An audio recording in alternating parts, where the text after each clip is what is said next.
Pernah nggak sih kamu punya mimpi besar, tapi langsung ciut pas mikirin soal utang ke bank? Nah, hari ini kita bakal ngobrolin cara yang beda banget buat mendanai mimpi. Sebuah cara di mana bank itu bukan lagi sekedar tukang tagih, tapi jadi partner seperjuangan kamu. Selamat datang di dunia pembiayaan syariah. Oke, biar kebayang, kita kenalan dulu sama satu orang. Ini Bayu, umurnya 25 tahun, dan dia punya satu impian gede, buka kedai kopi sendiri.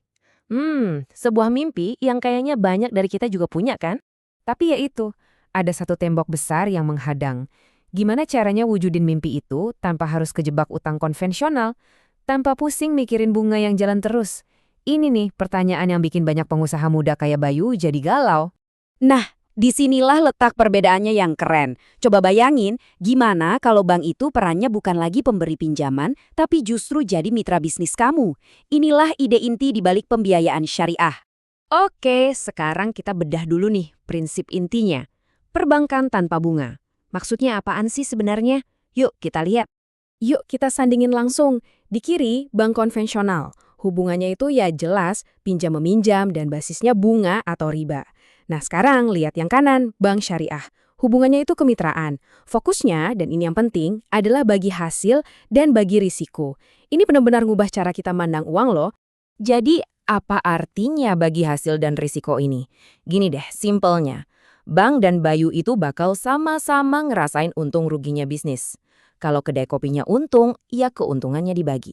Tapi kalau amit-amit nih ya, rugi, kerugiannya juga ditanggung bareng sesuai kesepakatan. Jadi dua-duanya sama-sama berkepentingan biar bisnis ini jalan. Ini bukan lagi soal bunga tetap, tapi soal kesuksesan bersama. Nah, pembiayaan syariah ini punya beberapa instrumen atau akad yang bisa dipilih. Ada murabahah, ini kayak jual beli, di mana bank beliin aset buat kamu terus dijual lagi dengan margin yang transparan, cocok buat beli mobil atau rumah.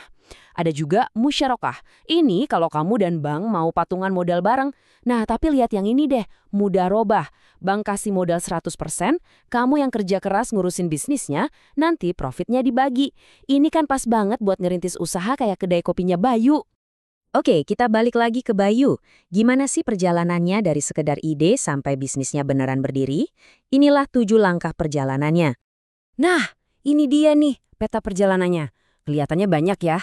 Tenang, kita bakal bedah satu persatu gimana Bayu ngelewatin semua ini. Semuanya cuma butuh beberapa tab di HP, beneran. Bayu ngajuin pembiayaan langsung dari aplikasi bank, dan dia bahkan bisa upload rencana bisnisnya yang dia bikin keren di Canva. Zaman sekarang banget kan, semuanya serba digital. Begitu aplikasi masuk, bank mulai kenalan sama calon mitranya ini. Lewat apa? Lewat analisis 5C. Mereka lihat karakter Bayu, reputasinya gimana. Capacity, dia sanggup nggak jalanin bisnisnya. Capital, dia sendiri siapin modal berapa. Collateral, aset apa yang bisa jadi pegangan. Sampai condition, kondisi pasar kedai kopi sekarang lagi gimana. Jadi ini lebih dalam dari sekedar ngecek riwayat kredit. Ini soal ngebangun kepercayaan buat jadi partner. Oke, setelah semua proses analisis itu, kita sampai di puncaknya.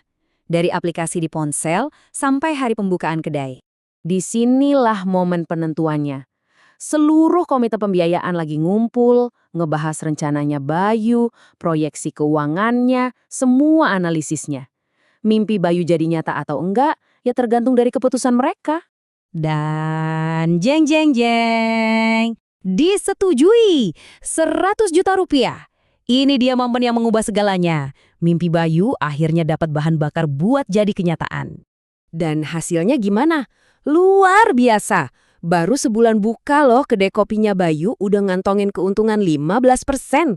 Ini bukti nyata kalau model kemitraan ini emang bener-bener jalan dan bisa menghasilkan. Kalimat ini benar-benar ngerangkum semuanya ya. Sebuah kemitraan yang membuahkan hasil secara harfiah. Bukan cuma slogan atau janji manis, tapi jadi kenyataan buat bisnisnya Bayu. Dan jangan lupa, semua pengalaman Bayu ini serba digital. Dia daftar lewat aplikasi, tanda tangan kontraknya juga digital, bayar bagi hasilnya tinggal scan QR Eyes, bahkan performa bisnisnya bisa dia pantau langsung dari dashboard di HP-nya. Gila, mulus banget kan prosesnya dari awal sampai akhir? Jadi, ngeliat ceritanya Bayu tadi, apa ini ya masa depan dunia keuangan? Yuk kita coba tarik beberapa pelajaran penting dari sini. Jadi, Intinya apa nih yang bisa kita ambil? Pertama, sistemnya itu transparan dari awal. Kedua, sukses itu jadi tujuan bareng-bareng, bukan cuma beban si pengusaha. Ketiga, teknologi bikin semua ini jadi gampang banget diakses sama siapa aja. Dan yang paling penting, ini pilihan yang realistis banget buat wujudin mimpi para wirausaha modern zaman sekarang. Oke, sebelum kita tutup, saya mau kasih satu pertanyaan buat direnungkan. Kalau uang bisa jadi mitra, bukan lagi jadi utang yang menakutkan, coba deh bayangin apalagi ya yang bisa kita bangun bersama-sama. Pikirkan tentang itu. Makasih banyak sudah menyimak, sampai ketemu di pembahasan seru lainnya.